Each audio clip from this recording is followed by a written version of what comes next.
Assalamualaikum warahmatullahi wabarakatuh. Bapak, Ibu, tahan dulu jempolnya, jangan buru-buru geser. Saya tahu tiap kali ada kata THR, gaji 13, rapel di layar, rasanya seperti ada bel kecil di kepala yang bunyi keras.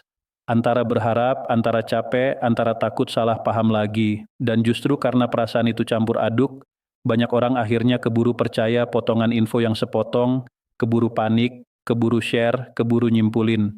Padahal yang kita butuhkan bukan cuma kabar, tapi peta. Biar enggak nyasar, jadi dengerin pelan-pelan. Anggap ini satu video yang ngerapihin semuanya dari awal sampai akhir, biar setelah ini Bapak Ibu enggak gampang goyah cuma karena satu pesan berantai atau satu judul yang heboh.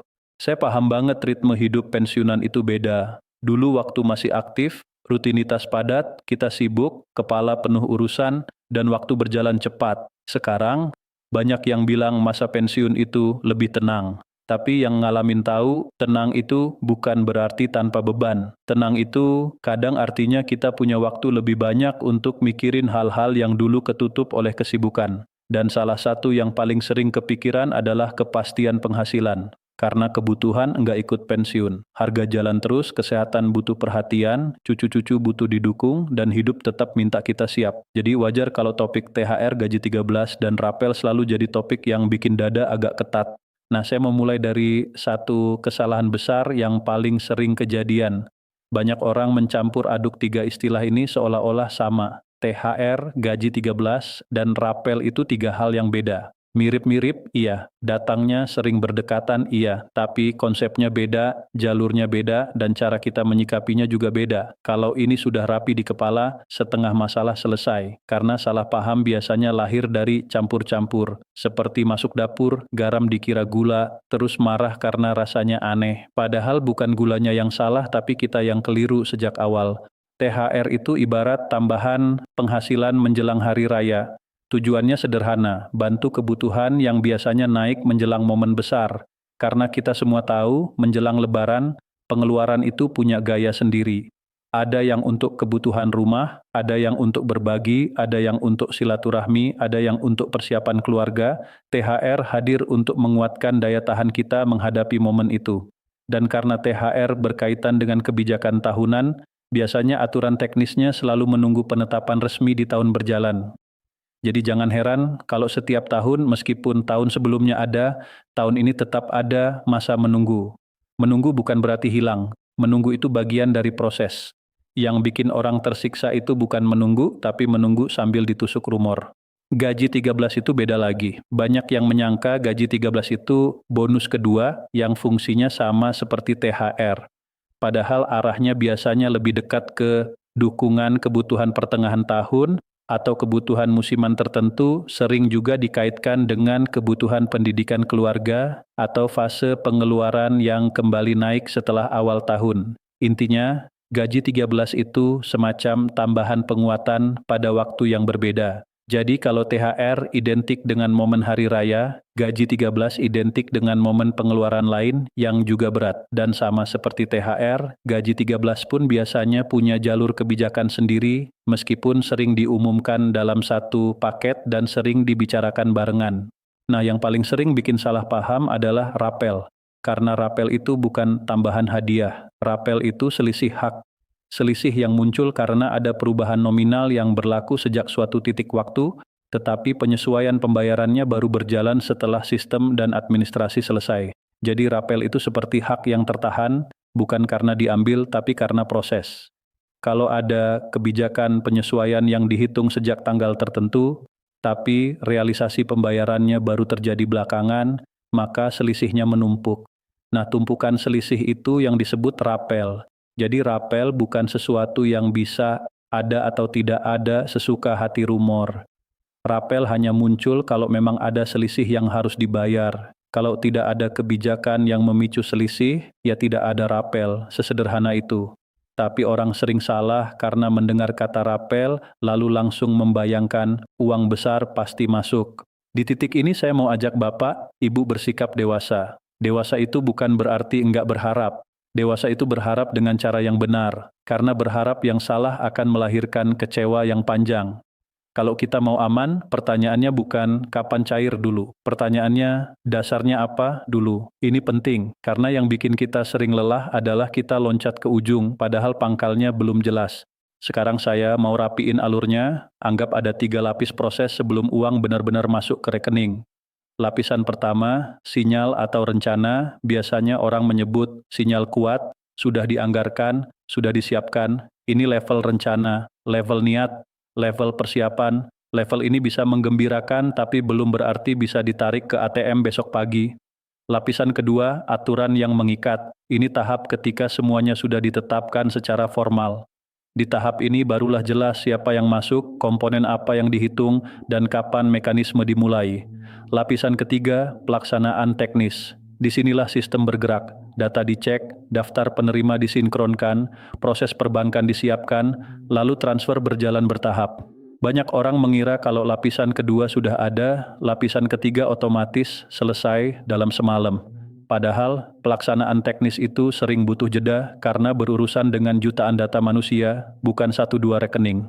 Dan disinilah saya mau bicara soal sesuatu yang jarang dibahas tapi sangat menentukan, data. Banyak yang fokus mengejar kabar tapi lupa mengecek pintu rumahnya sendiri. Padahal dalam sistem pembayaran apapun, terutama yang massal, data adalah kunci.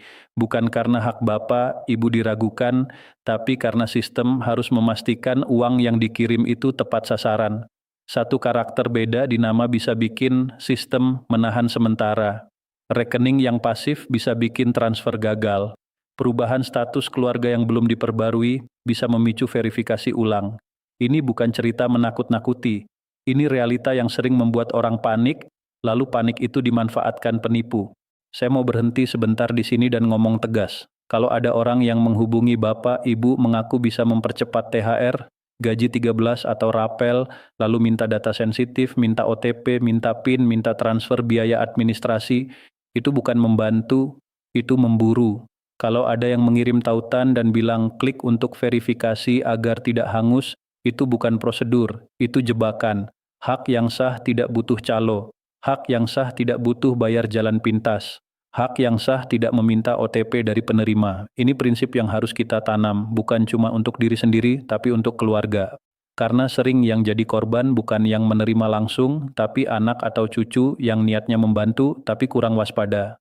Sekarang kita masuk ke inti update 2026, sesuai judul video ini.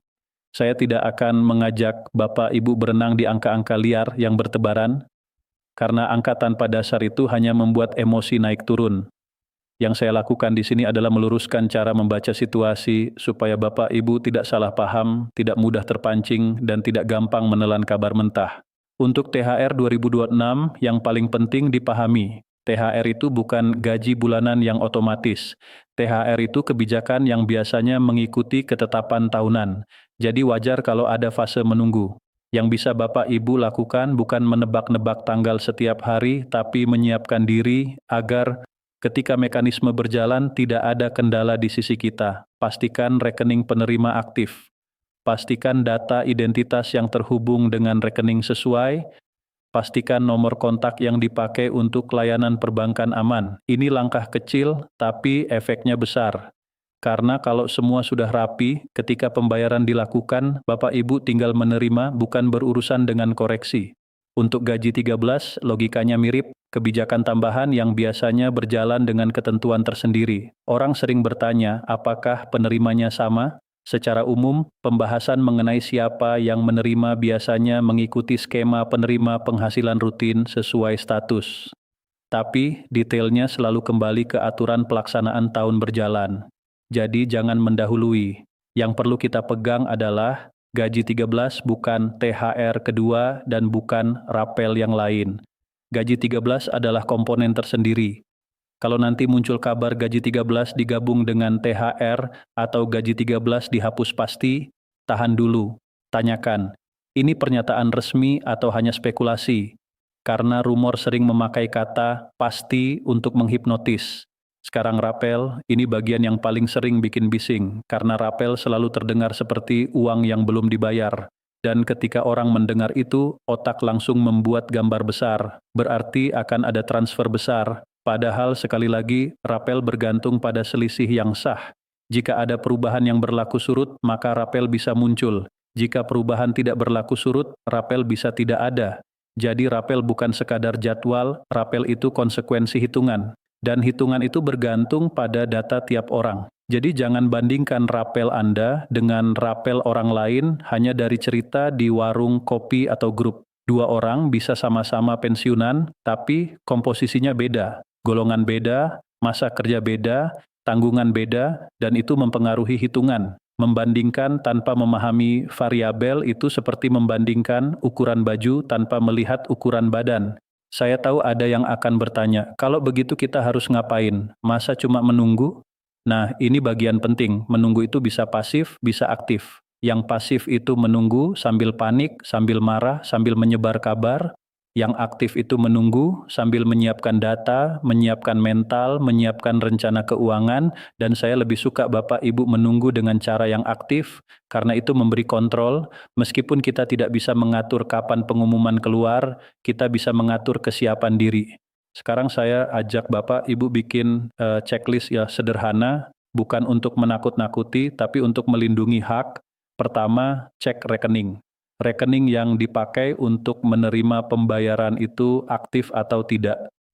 Banyak orang punya rekening lama, jarang dipakai, dan tiba-tiba saat transfer massal terjadi, rekening dianggap pasif oleh bank. Akhirnya dana tertahan, bukan hilang, tapi tertahan. Dan saat tertahan, muncul dua masalah. Stres, lalu terbuka pintu penipuan. Jadi lakukan transaksi kecil sesekali, pastikan rekening hidup. Kedua, cocokkan nama. Ini sering disepelekan. Bagi kita manusia, itu cuma beda satu huruf. Tapi bagi sistem, beda satu huruf bisa berarti beda orang. Apalagi kalau ada singkatan, gelar, atau penulisan yang berbeda. Kalau ada perbedaan yang signifikan, cari cara resmi untuk membenahi lewat jalur yang benar. Jangan menunggu sampai ada masalah. Ketiga, pastikan kontak perbankan aman. Banyak penipuan terjadi bukan karena sistem pembayaran, tapi karena rekening korban dibobol lewat OTP. Jadi pastikan nomor ponsel yang terhubung ke bank tidak mudah dipinjamkan, tidak sembarangan klik tautan, dan tidak membeberkan kode apapun ke orang lain. Ini penting. Keempat, rapikan dokumen. KTP, kartu identitas penerima, buku rekening, dan dokumen pendukung lainnya. Bukan untuk menakuti, tapi kalau ada kebutuhan verifikasi, Bapak Ibu tidak panik mencari. Panik itu membuat orang mudah dimanfaatkan. Kelima, pilih satu sumber informasi yang menenangkan. Bukan yang tiap hari teriak besok cair, lalu lusa bilang ditunda lagi, karena itu membuat emosi seperti yoyo. Pilih sumber yang gaya komunikasinya rapi, kalau belum jelas, dia bilang belum jelas. Kalau sudah jelas, dia jelaskan dengan tenang. Bapak, Ibu berhak untuk tenang. Hidup ini sudah cukup berat tanpa harus ditambah drama informasi.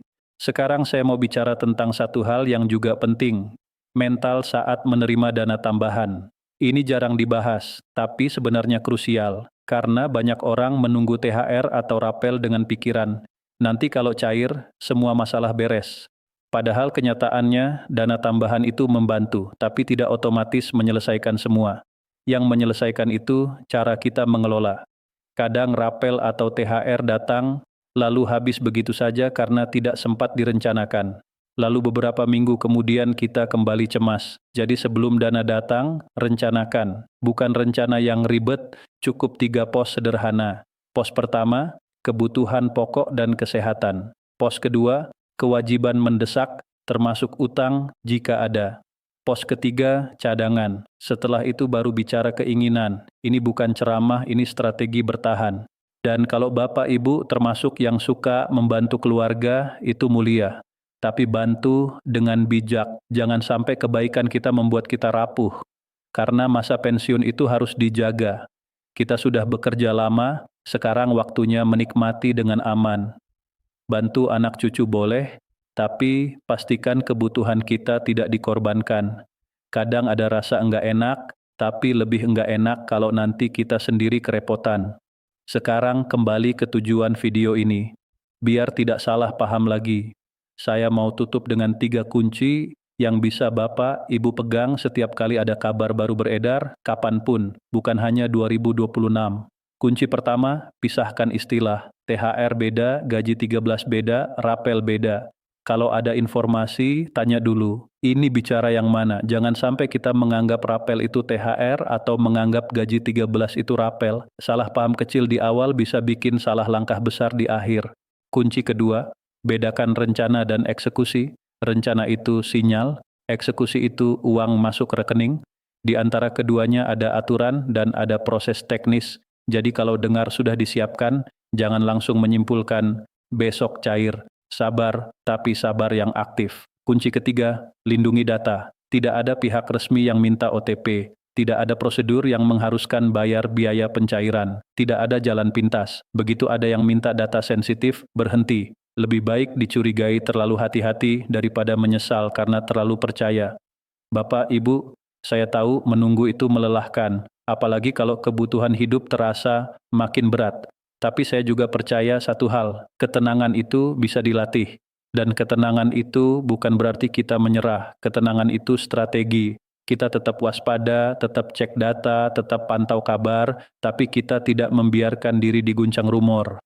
Kalau setelah video ini Bapak Ibu ingin satu langkah praktis, lakukan ini malam ini juga. Ambil buku rekening, cek rekeningnya aktif. Besok cocokkan nama di rekening dengan identitas. Setelah itu, ajak satu anggota keluarga untuk sepakat. Kalau ada pesan minta OTP, itu pasti ditolak. Cukup itu dulu, kecil tapi efeknya besar. Terakhir, saya mau bilang, THR, gaji 13, dan rapel itu memang topik besar, tapi hidup Bapak Ibu jauh lebih besar dari itu. Jangan biarkan kabar simpang siur mengambil kedamaian di rumah, karena yang paling mahal di masa pensiun bukan angka di rekening, tapi hati yang tenang. Semoga setelah ini Bapak Ibu lebih siap, lebih paham, dan tidak mudah diombang-ambing lagi. Wassalamualaikum warahmatullahi wabarakatuh.